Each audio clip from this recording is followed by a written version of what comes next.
Welcome, Dr. James Beckett, Sports Card Insights. Thanks sponsors, Topps, Panini, Upper Deck, Heritage Auctions, Huggins Scott Auctions, Mike Stadium Sports Cards, Burbank Sports Cards, ComC.com, and Beckett Media, Beckett Grading, Beckett Authentication. Here's the dueling questions, second time around with Grant Sandground. Really enjoyed it. Hope you do too. And here it is. What's your take on professional grading these days? And what are the best elements and what are some of the elements that need some improvements in today's grading market? Well, I think there's improvements going on right now. I look back at 23 years ago, when we're so instrumental in helping get started. We were pretty idealistic. I'm sure we had the highest cost service and holder. We had an on-timer, it's free guarantee. We didn't really curry favor with dealers or bulk submitters. We just put it out there. And I think BGS has evolved. PSA keeps moving. Everybody can have a set registry, but PSA has the main set registry. Now, pressure is being put on PSA by others, including BGS, hopefully by having accurate grading, that's timely turnaround, and good resale values. And if there were to be a combined registry, that would be interesting. And when you look at what Ryan Stasinski's doing with Gem Mint, if he's able to get the pop reports and pull those off and scrape or pull them all together, then just wondering about if there'd be a way to scrape the registries together. Yeah, you're right. I got a crazy question for you. It just came to my mind about grading. If you had an opportunity to do it over again, would you get rid of the 9.5 and just turn it into a 10 and make the pristine a black label 10? I don't think I would. I think that PSA had a head start. They now cannot afford to have a perfect 10. It'll mess them up. They also can't afford to have a 9.5.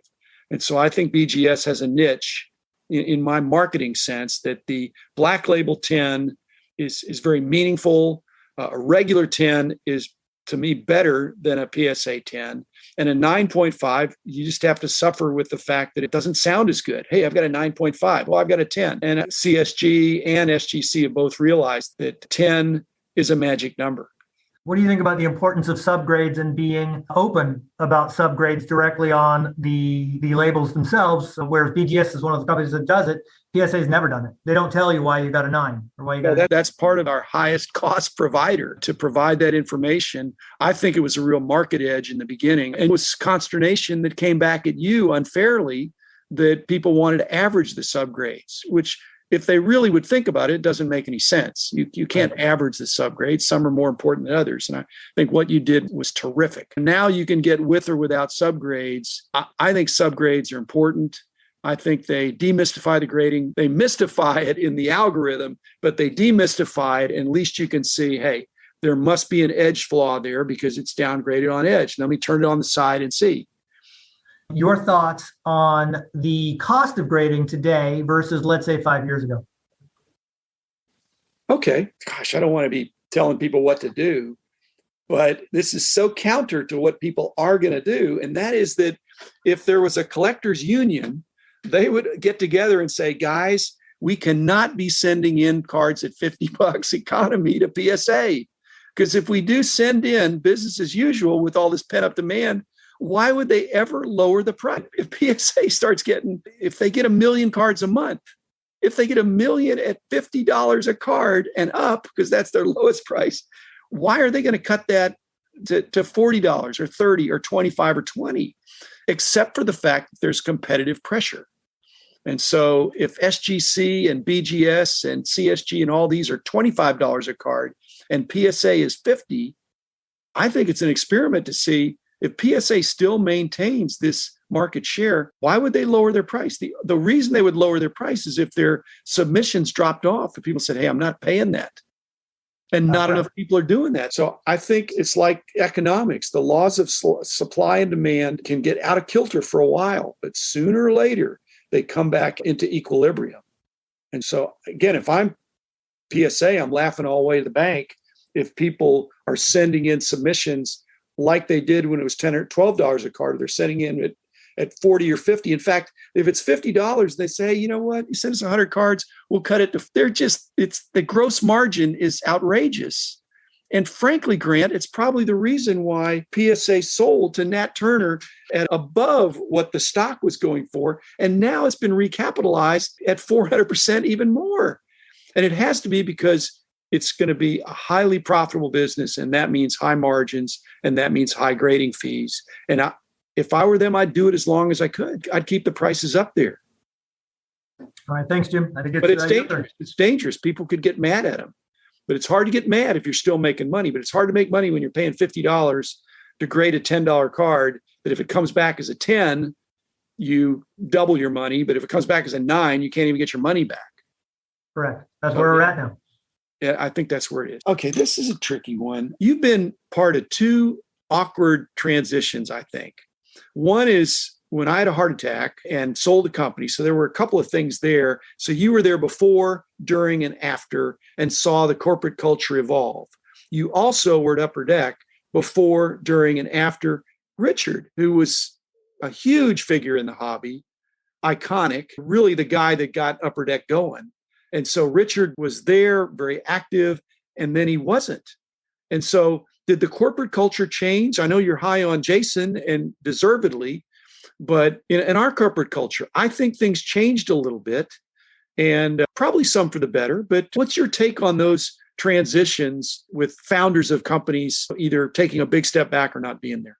Yeah, I think there is a corporate culture change. And I think it was relatively noticeable in both companies, be it Beckett when I was younger in my career and Upper Deck when I was a little older in my career. Yourself and Richard McWilliam, both massively influential hobby figures that are going to have a massively influential impact on their companies. You both built your own companies and built very impactful companies. Richard was unique. There's only one Richard McWilliam. I don't think there'll ever be another one. He had more, I'll give you a Yiddish term, more chutzpah than anybody I've seen in a long time. Richard, I don't think ever saw a challenge that he was afraid of tackling or pushing back against. And that made for a very aggressive company that did things that people didn't think could ever be done in this industry in regards to upgrading the expectations of what a trading card looks like, or getting decades-long deals with the greatest athletes in the world, like Michael Jordan or Tiger Woods.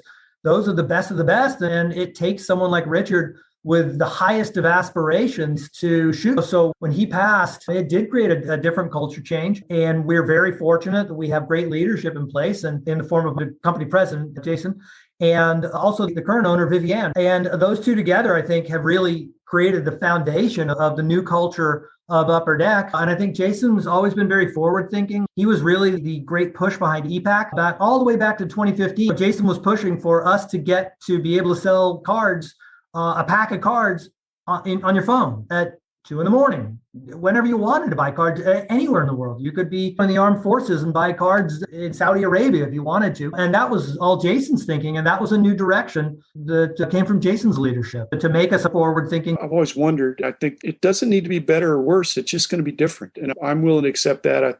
I think Richard posthumously would accept that. I'm glad that his widow has stepped up and that Jason's done such a great job. I got one more for you. What's your take on NFTs like NBA Top Shot and the trading card themed NFTs? And will they still be around in a few years? I think NFTs are going to be around, but I don't know that it's going to be a bubble kind of a thing, because it's so contrived in the sense of the way they've been initially marketed.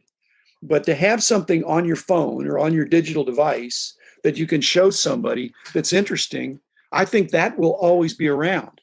The fact that they might not be 6-figure, 5-figure, even 4-figure type things, but I'm getting an NFT from the Mavs the day after the game because I was there. And so they say, thank you for being there. Here's an NFT as a token. It's cheesy. But if it was a moment from the game of Luka's, some exploit that Luka had, whether it was one of one or one of 20,000, I think that'd be interesting. But to think I'm going to sell them. And the other thing that comes up on that, Grant, just to tie this up, is that you also, there's a short list of people that understand that one of the key things that Beckett Publications did was cataloging. It wasn't just the price guides, it was knowing what's out there. And I think that NFTs, could there ever be a catalog? could there ever be a listing, even if it was virtual? I think for the trading card themed ones, or even on NBA Top Shot, which I don't consider a trading card, it's presented like a cube. Yeah, you can catalog that stuff. If it's licensed. If it's licensed, yeah. Sure, there's the world of NFTs as it goes into art and all sorts of crazy stuff that you're never going to be able to catalog. And I don't think our little niche of trading card collectors dipping their toe in the water into NFTs is going to burgeon into covering the world of NFT and art. I do think it touches upon a generational gap between someone like my age in my 50s versus someone who thinks something's collectible and valuable in their 20s. Because that touches upon stuff like the metaverse, where people are now buying Prada purses in the metaverse and buying real estate on Rodeo Drive in the metaverse that I may think is completely bonkers. But if you're 20 or 30 and you think it's amazing, who am I to disrespect the enthusiasm of a new generation saying, I dig it. I think the metaverse is great. I think NFTs are great. I don't want physical stuff weighing me down. I want this. So I think there is a future in that sense. It's just interesting because as it relates to our industry of trading cards, which have historically always been physical, it's hard to replace, in my mind, as an older collector, having something in hand, having something where I'm holding it, saying, here, I got it. This is my copy. And it's got this little nick on it or flaw that makes it unique to me versus an NFT.